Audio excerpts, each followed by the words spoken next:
దేవుని బిడ్డలందరికీ వందనాలు. Praise the Lord. హల్లెలూయా. సత్యెత్తి గట్టిగా చెప్తాం హల్లెలూయా. వేదికను అలంకరించిన పెద్దలకు, ఈ మీటింగ్ అరేంజ్ చేసిన రంగ గారికి నా హృదయపూర్వక వందనాలు చెల్లిస్తున్నాను. ఈ ప్రణాళికను వేసిన రేఖమ్మ గారికి కూడా హృదయపూర్వక వందనాలు. ప్రవీణ్ పగడాల గారి మొదటి వర్ధంతిలో బాపట్లలో ఈ విధంగా కూడుకొని మాట్లాడుకోవడం బాధకరం. ఆయన బ్రతికు ఉంటే ఇప్పుడు ఆయన చంపిన వారందరూ సచ్చేవారు. అర్థమవుతుందా? ఆయన బ్రతికు ఉంటే ఇప్పుడు ఆయన చంపిన వారందరూ కూడా జైలులో మొగ్గేవారు. రాజ్యాంగాన్ని సేవకులుగా ఇప్పుడు అందరికి ఆవేశం ఉంది. ఈ బైబిల్ పట్టుకున్న ఎవరు కూడా చాతగానుడు కాదు. బైబిల్ పట్టుకున్న ప్రతి ఒక్క సేవకునికి ఒక చరిత్ర ఉంది. నక్సలైట్ల, రౌడీషిట్ల, ఏదో ఒక చరిత్ర ఉంది. అంటే తిరిగి వాడు ఎవరు బైబిల్ పట్టుకోరు. ఈ బైబిల్ పట్టుకున్న ప్రతి ఒక్కరికి ఒక్కొక్క చరిత్ర ఉంది, ఆవేశాలు ఉన్నాయి. కానీ మనం ఒక చేతిలో బైబిల్ పట్టుకున్నాం, ఇంకొక చేతిలో రాజ్యాంగాన్ని పట్టుకొని రాజ్యాంగం మనకి ఇచ్చిన హక్కు అయిన ఓటుతో రాబోయే రోజుల్లో ఈ ప్రవీణ్ పగడాల గారిని చంపినటువంటి ప్రభుత్వాలకు బుద్ధి చెప్పి తీరుదా. మాటలతో కాదు క్రియలతో చూపెడదాం. ఏమండి? మాటలతో కాదు క్రియలతో చూపెడదాం. ఈరోజు అనేక ప్రశ్నలు ఉన్నాయి. ప్రశ్నించిన వారందరినీ కూడా జైలులో పెడతామని బెదిరించడము, నోటీసులు పంపించడము, అలాగే చేస్తూ చివరికి మన అజయ్ గారిని అయితే జైలులో పెట్టేశారు. ఆ మొదటి రోజు నేను ఒక ప్రశ్న అడిగాను. ఇప్పటి వరకు ఈ కూటమి ప్రభుత్వం దగ్గర దానికి ఆన్సర్ లేదు. ఇప్పటి వరకు అనేక ప్రశ్నలు ఉన్నాయి, కానీ ఒకే ఒక్క ప్రశ్నకి ఇప్పటి వరకు ఆన్సర్ లేదు. చనిపోయిన వ్యక్తి యొక్క మొబైల్ ఎలా ఆన్ అయింది అని అడిగాను నేను. ఆ రోజు ఆండ్రాయిడ్ మొబైల్ ఏది కూడా చనిపోయిన తర్వాత ఆన్ కాదు. అంటే దీనిలో పోలీస్ డిపార్ట్మెంట్ వారు కూడా ఉన్నారా అని ఆ రోజు ప్రశ్నించారు. ఈ రోజు వరకు, ఎందుకంటే మొట్టమొదటిగా ఆయన చనిపోయిన తర్వాత ఆయన ఫోన్ ఓపెన్ చేసి ఫోన్ చేసింది వాళ్ళే. ఇలా మాట్లాడితే బెదిరిస్తారు. ఈ తాటాకు చప్పుట్లకు భయపడే వాడెవడు లేడు. రానున్న రోజుల్లో ఈ ఆంధ్రప్రదేశ్ ప్రభుత్వం తప్పకుండా మూల్యం చెల్లించుకుంటది. ప్రవీణ్ పగడాల గారి మరణానికి సంబంధించిన మూల్యం తప్పకుండా చెల్లించుకుంటది. ఇందులో ఎవరెవరు ఇన్వాల్వ్ అయి ఉన్నారో వారందరినీ కూడా బయటికి తీసుకురావడానికి క్రైస్తవ సమాజం ఒక నాయకత్వం కొరకు ఎదురు చూస్తుంది. అందరూ అనుకుంటున్నారు క్రైస్తవులకు నాయకులు లేరని. అందుకే కదా వాళ్ళు ఈ వెర్రి కూతలు కూయడం, అందుకే కదా వాళ్ళు ఇలాంటి ఇష్టం వచ్చిన పనులు చేయడం. ఇప్పటి వరకు స్టీవెన్ అన్న గారు చెప్పారు, ఎడ్యుకేట్ చేయాలని. మతోన్మాదం ఎలా ఉంది తెలుసా? మన బడుగు బలహీన వర్గాలకు విద్యను అందిస్తూ ఉంటే కూడా దాని మీద కూడా మతోన్మాదులు భయంకరంగా ఇబ్బందులు పడుతున్నారు. ఎందుకంటే మనం ఎడ్యుకేట్ అయితే వాళ్ళకు స్థానం ఉండదని.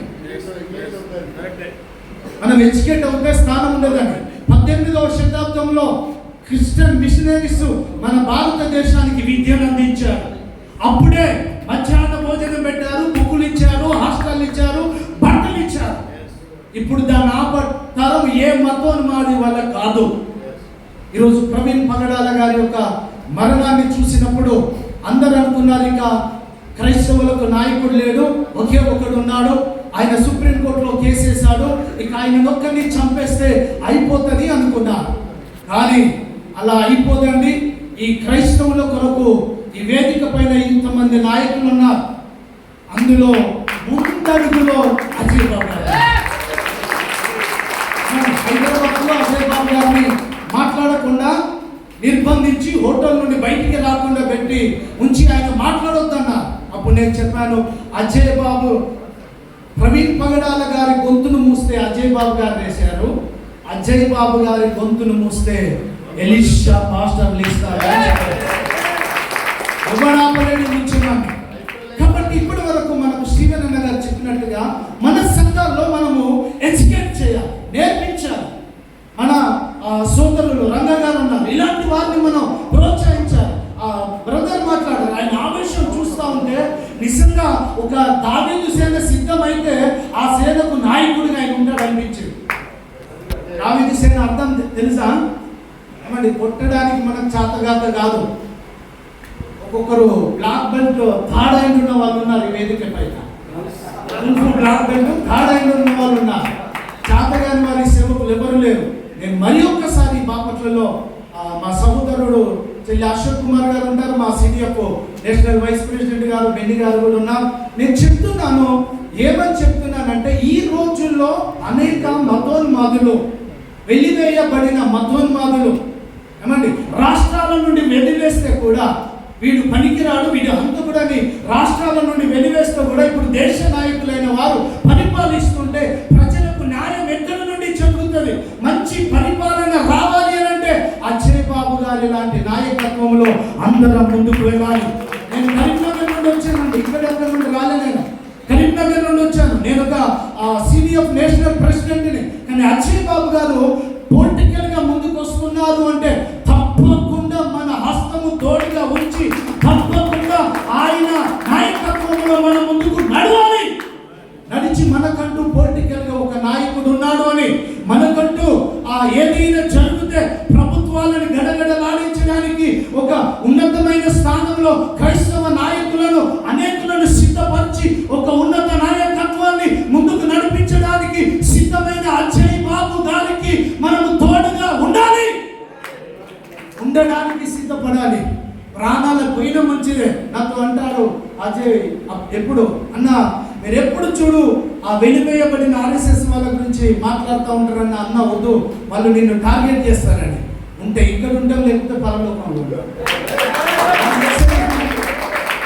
వాళ్ళు చేసేది మా అంటే చంపుతారు, అంతకన్నా ఎక్కువ ఏమి చెయ్యరు. ఒక్క చెయ్యి కలుపుదాం, అడుగులో అడుగేస్తాం. మన సంఘాలను అన్న స్టీవెన్సన్ అన్న చెప్పినట్టుగా ఎడ్యుకేట్ చేస్తాం.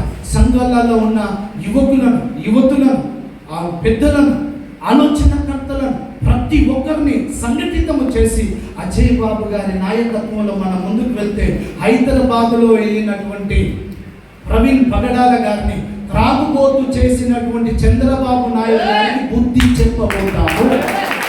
అలా బుద్ధి చెప్పాలంటే అజయ్ గారు పెడుతున్నటువంటి ఆ పొలిటికల్ దానికి మనం సిద్ధంగా ఉండి ముందుకు నడుస్తాం. ఈ అవకాశం ఇచ్చిన వారందరికీ వందనాలు.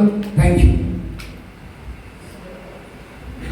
వెలిషే గారికి ప్రత్యేకమైన వందనాలు. చెప్పిన సమాచారం ఇచ్చారు, మాట అన్నారు. ప్రవీణ్ గారు బతుకుంటే ఆయన చంపినోడు చచ్చేవాడు. ఆల్రెడీ చంపేశాడు ఆయన వాళ్ళని, మానసికంగా వాళ్ళని చంపేశాడు. ఆయన చంపినందుకు వాడు కుమిలి ఏడుస్తున్నారు, మీకు తెలుసా? అంతేకాదు ఆయన బోధనల ద్వారా, ఆయన వెలువరించిన సత్యాల ద్వారా అబద్ధికులందరినీ ఆయన ఆల్రెడీ చంపేశాడు. హల్లెలూయా.